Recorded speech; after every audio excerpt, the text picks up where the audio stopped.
ਸਤਿ ਸ਼੍ਰੀ ਅਕਾਲ। ਤੁਸੀਂ ਜੁੜੇ ਹੋਏ ਹੋ ਪੰਜਾਬੀ ਰੇਡੀਓ USA ਦੇ ਨਾਲ ਤੇ ਮੈਂ ਹਾਂ ਪ੍ਰਵੀਨ ਸ਼ਰਮਾ ਲੈ ਕੇ ਹਾਜ਼ਰ ਹਾਂ program update Canada. Update Canada program ਦੇ ਵਿੱਚ ਗੱਲਬਾਤ ਕਰਾਂਗੇ ਕੈਨੇਡਾ ਦੇ ਵਿੱਚ ਵਾਪਰੀਆਂ ਅਹਿਮ ਅਤੇ ਵੱਡੀਆਂ ਘਟਨਾਵਾਂ ਬਾਰੇ। ਪਰ ਉਸ ਤੋਂ ਪਹਿਲਾਂ ਧੰਨਵਾਦ ਕਰਦੇ ਚੱਲੀਏ ਪ੍ਰੋਗਰਾਮ ਦੇ ਸਪਾਂਸਰਸ ਦਾ, ਜਿਹੜੇ ਜ਼ਰੀਆ ਬਣਦੇ ਨੇ ਇਹਨਾਂ ਪ੍ਰੋਗਰਾਮਾਂ ਨੂੰ ਤੁਹਾਡੇ ਤੱਕ ਪਹੁੰਚਾਉਣ ਦੇ ਲਈ। ਖਾਲਸਾ ਇੰਸ਼ੋਰੈਂਸ ਏਜੰਸੀ ਵਾਲੇ, ਜਿਨ੍ਹਾਂ ਤੋਂ ਤੁਸੀਂ ਹਰ ਤਰੀਕੇ ਦੀ ਇੰਸ਼ੋਰੈਂਸ ਲੈ ਸਕਦੇ ਹੋ। ਇੰਸ਼ੋਰੈਂਸ ਬਾਰੇ ਪਤਾ ਕਰਨ ਦੇ ਲਈ ਉਹਨਾਂ ਦਾ ਨੰਬਰ ਹੈ 408 272 2500। ਟਰਕੀਆਨਾ ਇਮੀਗ੍ਰੇਸ਼ਨ ਲਾ ਫਰਮ ਵਾਲੇ ਜੇ ਟਰਕੀਆਨਾ। US ਇਮੀਗ੍ਰੇਸ਼ਨ ਬਾਬਤ ਤੁਹਾਡਾ ਕੋਈ ਸਵਾਲ ਹੈ, ਕੋਈ ਸਲਾਹ ਕਰਨੀ ਹੈ ਤਾਂ ਅਟਾਰਨੀ ਜੇ ਟਰਕੀਆਨਾ ਦੇ ਨਾਲ ਤੁਸੀਂ 415 909 0503 ਤੇ ਗੱਲ ਕਰ ਸਕਦੇ ਹੋ। ਬਿਸਲਾ ਫੈਮਿਲੀ ਫਰੈਜ਼ਨੋ ਤੋਂ ਇਹਨਾਂ ਸਾਰੇ ਹੀ ਸਪਾਂਸਰ ਦਾ ਬਹੁਤ-ਬਹੁਤ ਧੰਨਵਾਦ। ਤੇ ਜੇਕਰ ਤੁਸੀਂ ਵੀ ਇਹਨਾਂ ਪ੍ਰੋਗਰਾਮਾਂ ਨੂੰ ਸਪਾਂਸਰ ਕਰਨਾ ਚਾਹੁੰਦੇ ਹੋ ਤਾਂ ਸਟੂਡੀਓ ਦਾ ਨੰਬਰ ਹੈ 408 272 5200। ਖਬਰਾਂ ਦੀ ਸ਼ੁਰੂਆਤ ਕਰਾਂਗੇ। ਇਸ ਟਾਈਮ ਦੀ ਸਭ ਤੋਂ ਵੱਡੀ ਖਬਰ ਜਿਹੜੀ ਕਿ ਓਟਵਾ ਦੇ ਵਿੱਚ ਵਾਪਰੀ ਇਹ ਘਟਨਾ, 6 ਜਣਿਆਂ ਨੂੰ ਹਸਪਤਾਲ ਪਹੁੰਚਾਇਆ ਗਿਆ। ਇੱਕ ਅੰਡਰ ਕੰਸਟਰਕਸ਼ਨ ਜਿਹੜਾ ਘਰ ਆ ਉਹਦੇ ਵਿੱਚ ਇੱਕ ਜ਼ਬਰਦਸਤ ਧਮਾਕਾ ਹੋਇਆ ਓਰਲੀਅਨਸ ਦੇ ਵਿੱਚ। ਸੋ 6 ਜਣਿਆਂ ਨੂੰ ਜ਼ਖਮੀ ਹਾਲਤ ਦੇ ਵਿੱਚ ਹਸਪਤਾਲ ਪਹੁੰਚਾਇਆ ਗਿਆ, ਜਿਹੜੀ ਜਾਣਕਾਰੀ ਇਹ ਅਫੀਸ਼ੀਅਲ ਤੌਰ ਤੇ Ottawa fire service public information officer Nicholas De Fazio ਨੇ ਦਿੱਤੀ ਹੈ। ਤੇ ਉਹਨਾਂ ਨੇ ਕਿਹਾ ਕਿ ਜਿਹੜੇ ਲੋਕ ਹਸਪਤਾਲ ਦੇ ਵਿੱਚ ਪਹੁੰਚਾਏ ਗਏ ਨੇ ਤੇ ਇਹ ਸਾਰੇ ਕੰਸਟਰਕਸ਼ਨ ਵਰਕਰ ਸੀਗੇ। ਤੇ ਇਹ ਜਿਹੜਾ ਧਮਾਕਾ ਹੋਇਆ, ਜ਼ਬਰਦਸਤ ਧਮਾਕਾ, ਉਹ ਹੋਇਆ ਇੱਕ ਘਰ ਦੇ ਵਿੱਚ ਜਿਹੜਾ ਕਿ ਅੰਡਰ ਕੰਸਟਰਕਸ਼ਨ ਸੀਗਾ। ਉਸ ਤੋਂ ਬਾਅਦ ਦੱਸਿਆ ਗਿਆ ਕਿ ਨੇੜਲੇ ਘਰਾਂ ਨੂੰ ਵੀ ਕਾਫੀ ਨੁਕਸਾਨ ਪਹੁੰਚਿਆ। ਤੇ ਡੀ ਫੈਜ਼ੀਓ ਦੇ ਦੱਸਣ ਦੇ ਮੁਤਾਬਕ 2 ਵਰਕਰਸ ਨੂੰ ਸਵੇਰੇ ਹੀ ਰੈਸਕਿਊ ਕਰ ਲਿਆ ਗਿਆ ਸੀ ਧਮਾਕੇ ਤੋਂ ਬਾਅਦ। ਤੇ ਧਮਾਕੇ ਦੀ ਆਵਾਜ਼ ਬਹੁਤ ਜ਼ਿਆਦਾ ਉੱਚੀ ਸੀ, ਜਿਸ ਤੋਂ ਬਾਅਦ ਬਹੁਤ ਜਲਦੀ ਜਿਹੜੀ ਹੈ ਓਟਵਾ ਫਾਇਰ ਸਰਵਿਸਿਜ਼ ਆ ਉਹ ਇੱਥੇ ਪਹੁੰਚ ਗਏ ਸੀਗੇ। ਤੇ ਜਿਹੜੇ ਪਬਲਿਕ ਆਫਿਸਰ ਨੇ ਨਿਕੋਲਸ ਡੀ ਫੈਜ਼ੀਓ, ਇਹਨਾਂ ਨੇ ਦੱਸਣ ਦੇ ਮੁਤਾਬਕ ਹਾਲੇ ਵੀ ਉੱਥੇ ਜਿਹੜਾ ਰਾਹਤ ਤੇ ਬਚਾਅ ਕਾਰਜ ਆ ਉਹ ਜਾਰੀ ਨੇ। ਕਈ ਹੋਰ ਲੋਕਾਂ ਦੇ ਵੀ ਉੱਥੇ ਫਸੇ ਹੋਣ ਦਾ ਖਦਸ਼ਾ ਤੇ ਇਹਤਿਆਤ ਦੇ ਵਜੋਂ ਉਹ ਜਿਹੜਾ ਸਾਰਾ ਇਲਾਕਾ ਵਾ ਉਹ ਖਾਲੀ ਕਰਵਾ ਲਿਆ ਗਿਆ। ਸੋ ਇਸ ਵੇਲੇ ਦੀ ਕੈਨੇਡਾ ਦੀ ਸਭ ਤੋਂ ਵੱਡੀ ਖਬਰ ਇਹੀ ਹੈ ਕਿ ਓਰਲੀਅਨਸ ਦੇ ਵਿੱਚ ਇੱਕ ਅੰਡਰ ਕੰਸਟਰਕਸ਼ਨ ਜਿਹੜੇ ਘਰਾਂ ਦੀ ਬਿਲਡਿੰਗ ਦੀ ਉਸਾਰੀ ਦਾ ਕੰਮ ਚੱਲ ਰਿਹਾ ਸੀਗਾ ਤੇ ਉੱਥੇ ਇੱਕ ਜ਼ਬਰਦਸਤ ਧਮਾਕਾ ਹੋਣ ਤੋਂ ਬਾਅਦ 6 ਜਣਿਆਂ ਨੂੰ ਹਸਪਤਾਲ ਪਹੁੰਚਾਇਆ ਗਿਆ। ਪੁਲਿਸ ਨੇ ਹਾਲੇ ਜਿਹੜੀਆਂ ਅਥਾਰਟੀਜ਼ ਉੱਥੇ ਪਹੁੰਚੀਆਂ ਨੇ, ਉਹਨਾਂ ਨੇ ਇਹ ਦੱਸਿਆ ਕਿ ਹਾਲੇ ਇਹ ਨਹੀਂ ਕਲੀਅਰ ਹੈ ਕਿ ਇਸ ਬਲਾਸਟ ਦੇ, ਇਸ ਧਮਾਕੇ ਦੇ ਕਾਰਨ ਕੀ ਨੇ, ਪਰ ਇਨਵੈਸਟੀਗੇਸ਼ਨ ਕੰਟੀਨਿਊਜ਼ ਹੈ। ਪਰ ਇੰਨਾ ਜ਼ਰੂਰ ਹੈ ਕਿ ਜਿਹੜੇ 6 ਜਾਣੇ ਹਸਪਤਾਲ ਪਹੁੰਚਾਏ ਗਏ ਨੇ ਉਹਨਾਂ ਦੇ ਵਿੱਚੋਂ 2 ਜਣਿਆਂ ਦੀ ਹਾਲਤ ਜਿਹੜੀ ਆ ਉਹ ਕਾਫੀ ਗੰਭੀਰ ਦੱਸੀ ਗਈ ਹੈ।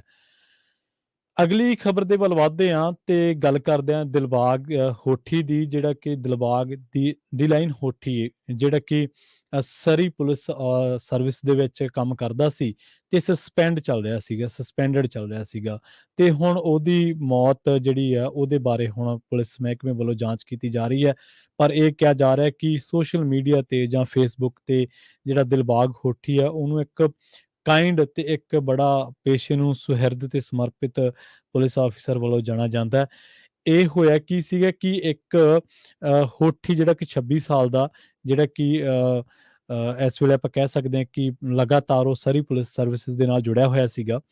ਤਾਂ ਇੱਕ ਅਪਾਰਟਮੈਂਟ ਦੇ ਵਿੱਚੋਂ ਉਹਦੀ ਲਾਸ਼ ਮਿਲੀ ਸੀ। ਤੇ ਇੱਥੇ ਇਹ ਵੀ ਜ਼ਿਕਰ ਕਰਦੇ ਚੱਲੀਏ ਕਿ ਉਹ ਇੱਕ ਇਨਵੈਸਟੀਗੇਸ਼ਨ ਦਾ ਵੀ ਸਾਹਮਣਾ ਕਰ ਰਿਹਾ ਸੀਗਾ।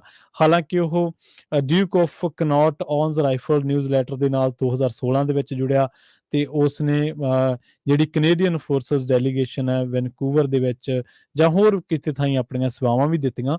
ਤੇ ਪਰ ਇਹ ਹੈ ਕਿ ਜਿਹੜਾ ਹੋਠੀ ਹੈ ਉਹ ਪਿਛਲੇ ਦਿਨਾਂ ਤੋਂ ਇੱਕ ਮੁਕੱਦਮੇ ਦਾ ਕਹਿ ਲਓ ਜਾਂ ਇੱਕ ਜਾਂਚ ਦਾ ਸਾਹਮਣਾ ਕਰ ਰਿਹਾ ਸੀਗਾ, ਜਿਹੜਾ ਕਿ ਅਗਸਤ ਦੇ ਵਿੱਚ ਜੁੜਿਆ ਹੋਇਆ ਇੱਕ ਮਾਮਲਾ ਸੀਗਾ ਤੇ ਇਹਦੇ ਤੇ ਦੋਸ਼ ਲੱਗੇ ਸੀ ਬ੍ਰੀਚ ਆਫ ਟਰਸਟ ਦੇ।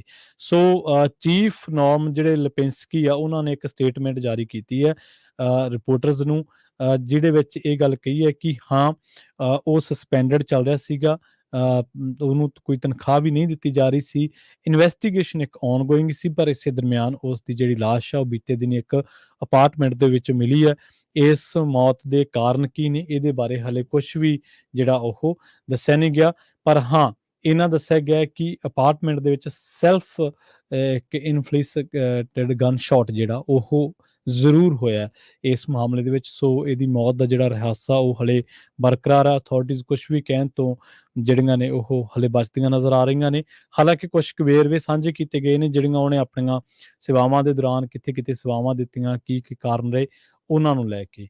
ਸੋ ਅਗਲੀ ਖਬਰ ਦੇ ਵੱਲ ਆਪਾਂ ਵੱਧਦੇ ਹਾਂ ਤੇ ਰੁਖ ਕਰਦੇ ਹਾਂ ਓਟਵਾ ਦੇ ਨਾਲ ਹੀ। ਓਨਟਾਰੀਓ ਪ੍ਰੋਵਿੰਸ਼ੀਅਲ ਪੁਲਿਸ ਨੇ 2 ਜਣਿਆਂ ਨੂੰ ਡਰੱਗ ਦੇ ਨਾਲ ਗ੍ਰਿਫਤਾਰ ਕਰਨ ਦਾ ਦਾਅਵਾ ਕੀਤਾ ਹੈ। The Lennox and Addington county community street crime unit ਦਾ ਇਹ ਦਾਅਵਾ ਹੈ ਕਿ 2 ਜਣਿਆਂ ਨੂੰ ਮਲਟੀਪਲ ਕ੍ਰਾਈਮ ਅਫੈਂਸਿਸ ਦੇ ਨਾਲ ਅਸੀਂ ਚਾਰਜ ਕੀਤਾ ਆ। ਜਨਵਰੀ ਦੇ ਵਿੱਚ ਇਹਨਾਂ 2 ਜਣਿਆਂ ਨੂੰ ਗ੍ਰਿਫਤਾਰ ਕੀਤਾ ਸੀਗਾ ਤੇ ਉਹਨਾਂ ਦੇ ਇੱਕ ਡਰੱਗ ਟ੍ਰੈਫਿਕਿੰਗ ਦੇ ਮਾਮਲੇ ਨਾਲ ਜੁੜੀ ਇੱਕ ਜਾਂਚ ਜਿਹੜੀ ਆ ਉਹ ਚੱਲ ਰਹੀ ਸੀਗੀ। ਇਹਨਾਂ ਦੀ ਜਿਹੜੀ ਪਛਾਣ ਕੀਤੀ ਗਈ ਹੈ ਜੋਸ਼ੂਆ ਬ੍ਰੈਂਟ, ਜਿਹੜਾ ਕਿ 44 ਸਾਲ ਦਾ ਤੇ ਇਹ ਇੱਥੋਂ ਦੇ ਫਸਟ ਨੇਸ਼ਨ ਦਾ ਨੈਸ਼ਨਲਿਸਟ ਆ। ਤੇ ਜਿਹੜਾ ਸ਼ੈਨਨ ਹਾਰਟਮੈਨ ਆ ਉਹ 38 ਸਾਲਾਂ ਦਾ। ਤੇ ਇਹਨਾਂ ਨੂੰ ਜਿਹੜੇ ਚਾਰਜ ਲਾਏ ਗਏ ਨੇ, ਇਹਨਾਂ ਦੇ possession of schedule substance for the purpose of trafficking methamphetamine ਤੇ possession of schedule substance of the purpose of trafficking cocaine ਤੇ possession of the proceeds property obtained by crime under $5,000। So ਇਹ ਇਹਨਾਂ ਤੇ ਦੋਸ਼ ਜਿਹੜੇ ਦੋਨਾਂ ਜਣਾਂ ਤੇ ਲੱਗੇ ਨੇ।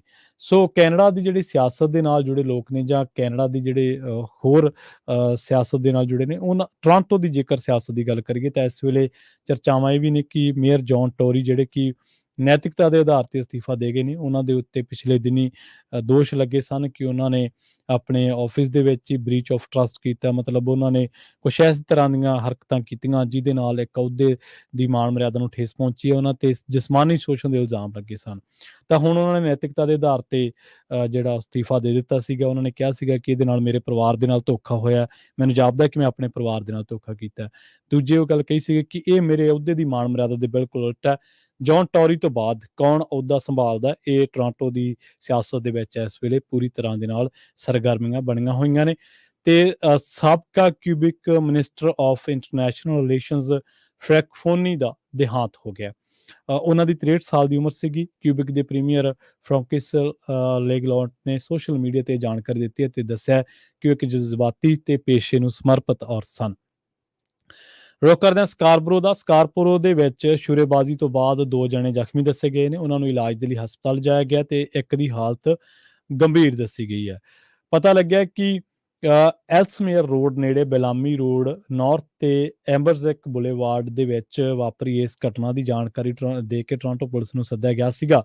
ਤੇ ਪੁਲਿਸ ਨੇ ਦੱਸਿਆ ਸੀਗਾ ਕਿ ਘਰ ਦੇ ਵਿੱਚ ਮੌਜੂਦ 2 ਵਿਅਕਤੀਆਂ ਦੇ ਵਿੱਚ ਕਿਸੇ ਗੱਲ ਨੂੰ ਲੈ ਕੇ ਤਕਰਾਰ ਹੋ ਗਈ ਤੇ ਬਾਅਦ ਦੇ ਵਿੱਚ ਇਹਨਾਂ ਨੇ ਇੱਕ ਦੂਜੇ ਦੇ ਚਾਕੂ ਮਾਰ ਦਿੱਤਾ ਸੀ।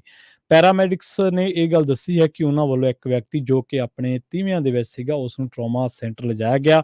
ਇੱਕ ਹੋਰ ਵਿਅਕਤੀ ਨੂੰ ਮਾਮੂਲੀ ਜ਼ਖਮੀ ਹਾਲਤ ਦੇ ਵਿੱਚ ਹਸਪਤਾਲ ਲਿਜਾਇਆ ਗਿਆ। ਕਿਸੇ ਨੂੰ ਗ੍ਰਿਫਤਾਰ ਕੀਤੇ ਜਾਣ ਬਾਰੇ ਹਾਲੇ ਤੱਕ ਕੋਈ ਜਾਣਕਾਰੀ ਨਹੀਂ ਮਿਲੀ ਹੈ। ਜਾਂਦੇ ਗੱਲ ਕਰੀਏ ਜਿਹੜੇ ਲੋਕਾਂ ਨੂੰ ਕੈਨੇਡਾ ਦੇ ਵਿੱਚ ਜਾਣ ਦਾ ਜਾਂ ਵਿਜ਼ਟਰ ਦੇ ਬਾਰੇ ਉਹ ਸੋਚ ਰਹੇ ਨੇ, ਉਹਨਾਂ ਦੇ ਬਾਰੇ ਤਾਂ ਇੱਕ ਖਬਰ ਦੀ ਬੜੀ ਚਰਚਾ ਜਿਹਦੇ ਵਿੱਚ ਇਹ ਕਿਹਾ ਜਾ ਰਿਹਾ ਕਿ ਕੈਨੇਡਾ ਸਰਕਾਰ ਨੇ ਆਉਣ ਵਾਲੇ ਦਿਨਾਂ ਦੇ ਵਿੱਚ ਦਿਲ ਖੋਲ੍ਹ ਕੇ ਵਿਜ਼ਟਰ ਵੀਜ਼ੇ ਜਾਰੀ ਕਰਨ ਦਾ ਫੈਸਲਾ ਕੀਤਾ ਹੈ ਤੇ ਨੈਣੀ ਵੀਜ਼ੇ ਦੇ ਲਈ ਤਜਰਬੇ ਦੀ ਜਿਹੜੀ ਸ਼ਰਤ ਹੈ ਉਹ 24 ਮਹੀਨਿਆਂ ਤੋਂ ਘਟਾ ਕੇ 12 ਮਹੀਨੇ ਕਰ ਦਿੱਤੀ ਹੈ। ਸਿਰਫ ਇੰਨਾ ਹੀ ਨਹੀਂ, ਐਕਸਪ੍ਰੈਸ ਐਂਟਰੀ ਦੇ ਅਧੀਨ 4 ਸ਼੍ਰੇਣੀਆਂ ਦੇ ਵਿੱਚ ਐਪਲੀਕੇਸ਼ਨ ਟਰੈਕਿੰਗ ਸੇਵਾ ਸ਼ੁਰੂ ਕੀਤੀ ਗਈ ਹੈ। ਪ੍ਰਧਾਨ ਮੰਤਰੀ ਜਸਟਿਨ ਟਰੂਡੋ ਦੇ ਹਵਾਲੇ ਦੇ ਨਾਲ ਇਹ ਖਬਰਾਂ ਆ ਰਹੀਆਂ ਨੇ ਕਿ ਇਮੀਗ੍ਰੇਸ਼ਨ ਵਿਭਾਗ ਨੂੰ ਉਹਨਾਂ ਨੇ ਇਸ਼ਾਰਾ ਕੀਤਾ ਕਿ ਵਿਜ਼ਟਰ ਵੀਜ਼ੇ ਵਾਲੀਆਂ ਅਰਜ਼ੀਆਂ ਤੇ ਨਰਮਦਿਲੀ ਦੇ ਨਾਲ ਵਿਚਾਰ ਕੀਤਾ ਜਾਵੇ ਅਤੇ ਵਿਜ਼ਟਰ ਵੀਜ਼ਾ ਤੇ ਆਉਣ ਵਾਲਿਆਂ ਦੇ ਵਾਪਸ ਨਾ ਜਾਣ ਦੇ ਜਿਹੜੇ ਖਤਰੇ ਆ ਉਹਨਾਂ ਦੇ ਵੱਲ ਧਿਆਨ ਦਿੱਤਾ ਜਾਵੇ। ਕੁਝ ਲੋਕ ਜਦੋਂ ਉਹਨਾਂ ਨੂੰ ਪੁਲਿਸ ਵੱਲੋਂ ਰੋਕਿਆ ਜਾਂਦਾ ਹੈ ਤੇ ਉਹ ਪੁਲਿਸ ਦੇ ਨਾਲ ਚੰਗੀ ਤਰ੍ਹਾਂ ਪੇਸ਼ ਨਹੀਂ ਆਉਂਦੇ ਤੇ ਕਈ ਵਾਰੀ ਉਹ ਹੱਥ-ਪਾਈ ਤੇ ਵੀ ਉਤਰ ਆਉਂਦੇ ਨੇ। ਇਸੇ ਤਰ੍ਹਾਂ ਦੀ ਇੱਕ ਘਟਨਾ ਜਿਹੜੀ ਹੈ ਉਹ ਵਾਪਰੀ ਹੈ ਟੋਰਾਂਟੋ ਦੇ ਵਿੱਚ ਤੇ ਇੱਕ ਜਿਹੜੀ ਅਲਬਰਟਾ ਦੇ ਵਿੱਚ Alberta serious incident response team ਇਸ ਘਟਨਾ ਦੀ ਜਾਂਚ ਕਰ ਰਹੀ ਹੈ। ਹੋਇਆ ਕਿ ਕੈਲਗਰੀ ਦੇ ਵਿੱਚ ਇੱਕ ਔਰਤ ਨੂੰ ਪੁਲਿਸ ਨੇ ਰੋਕਿਆ ਤੇ ਜਦੋਂ ਪੁਲਿਸ ਨੇ ਉਸ ਨੂੰ ਰੋਕਿਆ ਤਾਂ ਇਹ ਘਟਨਾ ਜਿਹੜੀ ਹੈ ਕੈਲਗਰੀ ਦੀ ਹੈ। ਤਾਂ ਉਸ ਨੇ ਪੁਲਿਸ ਦੇ ਨਾਲ ਸਹਿਯੋਗ ਕਰਨ ਦੀ ਬਜਾਏ ਹੱਥੋਂ-ਪਾਈ ਕੀਤੀ ਤੇ ਉਸ ਤੋਂ ਬਾਅਦ ਹੁਣ ਪੁਲਿਸ ਨੇ ਉਸ ਨੂੰ ਗੋਲੀ ਮਾਰ ਦਿੱਤੀ ਤੇ ਉਸ ਨੂੰ ਇੰਜਰਡ ਹਾਲਤ ਦੇ ਵਿੱਚ ਹਸਪਤਾਲ ਪਹੁੰਚਾਇਆ ਗਿਆ। ਇਹ ਘਟਨਾ ਜਿਹੜੀ ਵਾਪਰੀ ਹੈ ਹਾਈਵੇ 564 ਰੇਂਜ ਰੋਡ 244 ਤੇ 17 ਕਿਲੋਮੀਟਰ ਦਾ ਇਲਾਕਾ ਵਾ, ਜਿਹੜਾ ਕਿ ਉੱਤਰ ਦੇ ਵੱਲ ਸਟ੍ਰੈਥਮੋਰ ਦੇ ਇਲਾਕਿਆਂ ਦੇ ਵਿੱਚ ਇਹ ਘਟਨਾ ਵਾਪਰੀ ਹੈ, ਜਿੱਥੇ ਪੁਲਿਸ ਨੇ ਇੱਕ 37 ਸਾਲਾ ਔਰਤ ਨੂੰ ਰੋਕਿਆ ਪਰ ਬਾਅਦ ਦੇ ਵਿੱਚ ਉਸ ਨੇ ਪੁਲਿਸ ਦੇ ਨਾਲ ਹੱਥੋਂ-ਪਾਈ ਕੀਤੀ। ਉਹਨੇ ਗਾਲੀ ਗਲੋਚ ਵੀ ਕੀਤੀ। ਉਸਨੇ ਹੋਰ ਵੀ ਕਈ ਤਰੀਕੇ ਨਾਲ ਪੁਲਿਸ ਨੂੰ ਜਿਹੜਾ ਉਹ ਸਹਿਯੋਗ ਨਹੀਂ ਕੀਤਾ। ਫਿਰ ਪੁਲਿਸ ਨੇ ਇਸ ਨੂੰ ਗੋਲੀ ਮਾਰ ਦਿੱਤੀ ਤੇ ਹੁਣ ਇਸ ਨੂੰ ਕੈਲਗਰੀ ਦੇ ਇੱਕ ਹੌਸਪੀਟਲ ਦੇ ਵਿੱਚ ਟ੍ਰੀਟਮੈਂਟ ਦੇ ਲਈ ਭੇਜਿਆ ਗਿਆ। ਹਾਲੇ ਉਹਦੀ ਹਾਲਤ ਕਿਹੋ ਜਿਹੀ ਆ ਜਾਂ ਇਸ ਪਿੱਛੇ ਹੱਥੋਂ-ਪਾਈ ਦੇ ਪਿੱਛੇ ਦਾ ਕਾਰਨ ਕੀ ਸੀ, ਇਹਦੇ ਬਾਰੇ ਹਾਲੇ ਕੋਈ ਵੀ ਜਾਣਕਾਰੀ ਜਿਹੜੀ ਹੈ ਪੁਲਿਸ ਵੱਲੋਂ ਰਿਲੀਜ਼ ਨਹੀਂ ਕੀਤੀ ਗਈ ਹੈ। ਆਫਿਸਰ ਨੂੰ ਕੋਈ ਚੋਟ ਜਿਹੜੀ ਆ ਉਹ ਨਹੀਂ ਲੱਗੀ ਹੈ। ਸੋ ਆਰਸੀਐਮਪੀ ਹੁਣ ਇਸ ਘਟਨਾ ਦੀ ਜਿਹੜੀ ਹੈ ਉਹ ਜਾਂਚ ਕਰ ਰਹੀ ਹੈ ਤੇ ਦੂਜੇ ਪਾਸੇ Alberta serious incident response team ਜਿਹੜੀ ਆ ਉਹ ਵੀ ਇਸ ਪੂਰੀ ਘਟਨਾ ਨੂੰ ਇਨਵੈਸਟੀਗੇਟ ਕਰ ਰਹੀ ਹੈ। ਇਸ ਦੇ ਨਾਲ ਹੀ ਪ੍ਰੋਗਰਾਮ ਖਬਰ ਮਾਫ ਕਰਨਾ ਅਪਡੇਟ ਕੈਨੇਡਾ ਨੂੰ ਆਪਾਂ ਇੱਥੇ ਹੀ ਸਮਾਪਤ ਕਰਾਂਗੇ। ਪੰਜਾਬੀ ਰੇਡੀਓ ਯੂਐਸਏ ਤੇ ਪ੍ਰੋਗਰਾਮਾਂ ਦਾ ਸਿਲਸਿਲਾ ਲਗਾਤਾਰ ਜਾਰੀ ਹੈ। ਤੁਸੀਂ ਜੁੜੇ ਰਹੋ ਪੰਜਾਬੀ ਰੇਡੀਓ ਯੂਐਸਏ ਦੇ ਨਾਲ ਤੇ ਆਖਿਰ ਦੇ ਵਿੱਚ ਇੱਕ ਵਾਰ ਫਿਰ ਤੋਂ ਤੁਹਾਨੂੰ ਸਭ ਨੂੰ ਪਿਆਰ ਸਤਿਕਾਰ ਸਹਿਤ ਸਤਿ ਸ਼੍ਰੀ ਅਕਾਲ।